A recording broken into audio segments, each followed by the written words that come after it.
Learn essential AI skills for academic research, grants, and publications. So today we will be focusing more towards practical hands-on demonstration of those concepts that we discussed about. So to communicate better with AI, we need to speak its language, right? So for AI, the language is prompt, right? And for communicating better, we need to follow the prompt style. So we also mentioned about analogy, like in English language, we have grammar, the structure for English language, the rules that we follow is called grammar. And for AI language, we have something called prompt styles. So prompt styles are the variations or the structures or the frameworks that we use to communicate better and efficiently with AI. So these are the aspects that we mentioned last week as well. And so we'll be using and we'll be going through some of the major prompt styles that have been like finalized and verified by industries and by the academia domain. Chain of thought. Okay, so it might seem a bit technical. What does it mean by the chain of thought, right? But it basically means that by thought, we mean that we are implementing thinking process into an AI model. We're saying to AI that, okay, you are not just providing us with the output, you are not just providing us with the answer. You have to show your work. You have to show how you thought about this answer, right? So well, we are saying that, okay, you have to go step by step, you have to follow the procedures, and then only you have to produce the final answer. So we are trying to ask the AI model to show reasoning or like step by step thinking. For example, how this would work in real life was that, okay, we're doing a research, right? A research survey, and a survey shows that students who sleep more get better grade. So does that mean like sleep causes better grades? It's kind of counterintuitive, right? But we are asking, we are like testing the AI model, will it like reason or no? And we are saying things step by step. So the AI model do is that it will analyze the situation and it will reason and say, oh no, it doesn't generally like lead like better sleeps doesn't lead to like better grades. Other factors are there as well. So it will try to think in that manner. So that's how chain of thought works. And for next one, we have self-consistency, right?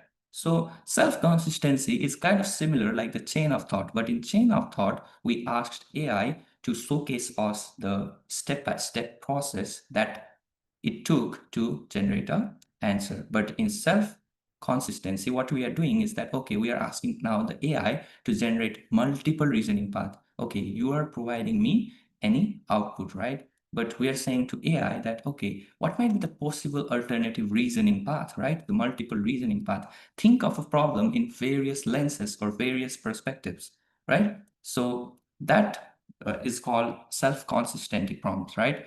And now we can give an example, like prompt example of self-consistency is that, okay, your friend didn't reply to your message all day, right? Why might that be? So we are asking the prompt, like we are asking to the AI by using the prompt that, okay, think of at least three different reasons. So we are saying, think of three different possible scenarios. And then based on that, which one would be the most appropriate one? We are conveying the message to the AI, think of it in three different ways, right? In chain of thought, we told it to think in a one way, right? Step by step. But in this one, we are telling the AI in multiple steps. So that's how self-consistency works. Okay, the next one, it's called role prompting. So what does role prompting mean? So role prompting means like trying to mimic someone, right? Mimic someone, mimic somebody, right? By the name itself, we can understand that we are assigning AI any identity, right? We're saying, okay, you are an engineer, you are a doctor, you are a researcher. The reason we do that is that now AI will try to be specific on a certain domain, and that way we can get better results. Like, for example, we're saying in prompt, like, imagine you are a math tutor, imagine you are an English professor. And now, if we're assuming as a math tutor, we're saying, okay, explain the Pythagorean theorem in simple terms for a high school student. Or you're saying, okay, you are an English professor, explain me how to write better sentence structure using active passive verbs for a high school student. So we are saying, like, we're saying to AI that imagine yourself as a certain role, right? So it's kind of like fun, and AI also will take that role and it will try to generate output based on that prompt style. So that's about role prompting. The next one we have is task decomposition, right? So what does it mean by task decomposition? So task means work, right? The task means like the work we are providing AI to do. And decomposition means like breaking it into smaller parts, right? So we have a large task, right? For example, we want AI to like review a research paper and generate the key findings, but the research paper is long and we want to say to AI, okay, I just don't want a single response.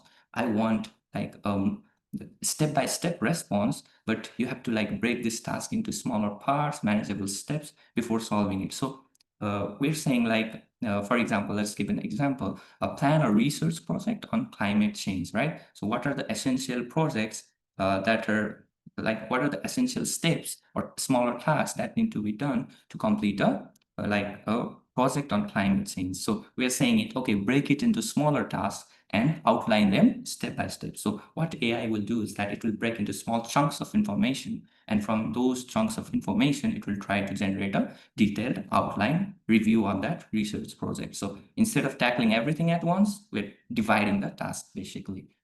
So the next one, RAG, it's called RAG, or it's like the abbreviation for Retrieval-Augmented Generation. So what does RAG mean is actually, it's kind of like technical. It may seem like a technical, but it's very, very simple in explanation. What we are trying to do for RAG is that RAG basically means retrieval, right? I said Retrieval-Augmented Generation. Retrieval means to pull or to take reference from any document or database or search. Like, so we are like using external documents, or we are saying, okay, I will provide you with this document as well. I'll attach this document.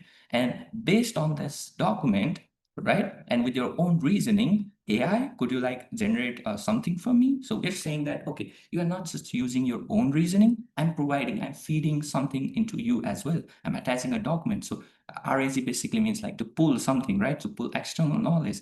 And we're saying then generate the answer. We're saying like in prompts using the provided research paper. So what does it mean is that, okay, we're saying use the research papers that I'm attaching and then summarize the certain things on a topic, right? So that's what RAG basically means. The zero shot prompt style. So zero shot prompt style basically means that we are communicating with AI, right? So the AI hasn't seen any example for that task. And we are just saying it, okay, you have to perform these tasks, but you have no examples or no references for this task. An example of such kind of prompt would be like, you can say, translate the sentence that I love learning into French, right? And the AI model will directly respond you with the equivalent conversation in French language. And the next one we have here is the few shot prompting. So for few shot prompting, we already assume from the name itself is that it has the AI model is provided with few references, or it has seen some of the examples for how to perform that task, right? So the model has seen handful of cases, or we can say examples for the task, and before it tries to perform that task, it takes reference from the previous task, right? So in few shot prompting, we already provide an example. Or okay, let me give the same example, right? You are saying to AI model that I need to translate some of the sentences into French, but instead of just saying, okay, translate this into French language, you're saying, or you are providing some examples. Like as we can see in the slide, there is one example, like in English, you're saying, I love learning, and you're saying the same French equivalent sentence. And then only you are again saying in English, good morning. And then the model is already provided with how French and English translation works. And so the model continues with bonjour, right? So that's how few shot prompting means, right? Now we are moving on to the major sections, right? As we talked about, right? So I discussed about those prompt styles. So why are those prompt styles essential? So because we will be using those prompt styles while doing actual research, right? Those prompt styles, those structures will be essential for us to generate better outputs and to communicate better with AI so that we can do our research efficiently, right? Okay, so this is the GPS screen, gps.careerlink.ai, and Click on. you Yeah. can go to the resources. You can go to resources and you can go to AI prompt library. I have also mentioned this in the chat. So we'll be going to like the literature review, right? This one. So this is the first step for our research workflow. And now we'll be using some of the prompt styles as mentioned here, right? So we'll be trying to use those prompt styles. So let's go through one or two of these, right? As I said, in literature review, you have two types. Like the first two ones are the document-based. Document-based means you are attaching any document while trying to ask to AI, right? And the freestyle means you're just not attaching anything and you're just saying, okay, without any uploaded documents, okay, right, do some kind of research for me, right? We are saying that to like AI. So let's go to few sort. For few sort, what we can do is that let's just copy this, right? And you can replace all those.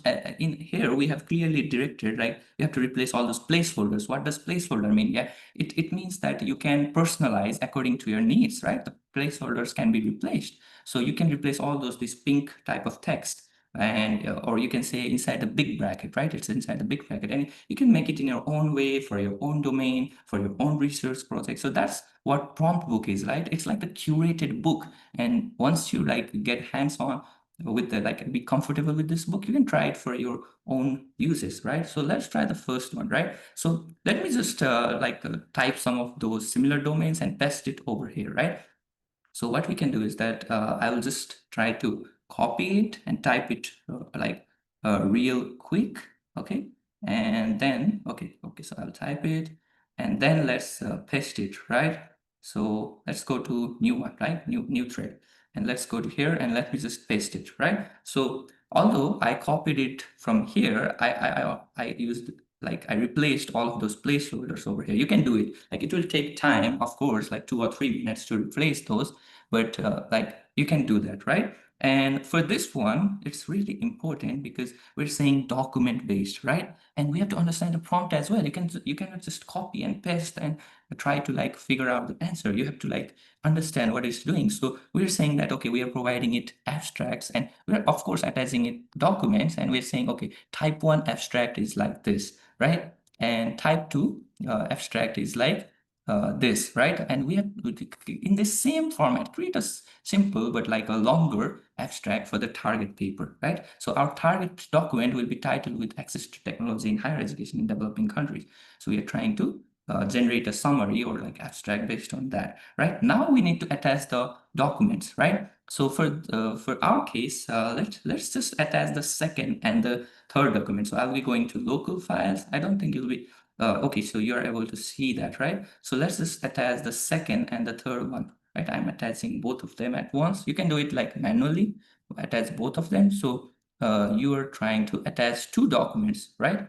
The second one and the third one, because let's just try it, right? Randomly. And we'll be saying it to like interpret. You can do this similar thing in ChatGPT as well. Or you can just like copy, like you can go to GPT. Let's show in ChatGPT as well. Let's not just try Perplexity only, right? And you have to like, although I don't have access to ChatGPT Plus, you can do that, right? If you have access or if you haven't used all of your uploads, you can do that. So, but for now, let's stick with Perplexity to make it consistent. For next one, we can do ChatGPT. So this one, so what I did was copy it and pasted it. And now we are trying to say, okay, now do it, right? So I'll just be entering it, right? Now look, it is reading the attached files, right? Okay, so yeah, now using the document, it provided a like an abstract, right? We provided it two sources, right? These were the two sources. So this one, right? This was the first resource paper from Journal of Comparative and International Higher Education, right? So it had this whole paper and it had next paper as well, like to how to improve teaching quality at university in urban Nigeria. So it did that, right? So uh, now it went through all of those both documents and it created an abstract. So it's wonderful, right? It went through the sources that we attached and it created an abstract. Okay, so that's all about literature reviews. So if you export it, right, you can just like export it as a PDF. You can do it from this icon as well at the top. Like you can convert it to page, PDF, Markdown, or doc file, but you can do it from here as well. So there are multiple options, right? You can just copy it, right? So let me just export it as a PDF, right? So now if you export it, it will be downloaded, right? And look, like this one is the PDF. I think all of you can see if you download, like once you export it to PDF, it will download. And look, it provided you with the references as well. That's amazing because being a researcher, like it's really important that you have all those references, right? You have to have factual like references or like examples to verify your claims, right? So this, like what it did, look, it provided you with all those references links as well, even if we didn't say it, right? So that's what's great about Perplexity, right? It provided you with all those references, even if you didn't say it. And you can again say it, okay, provide this me in MLA or APA format, we'll do that. This is just a glimpse. Continue learning more on www.careerlink.ai.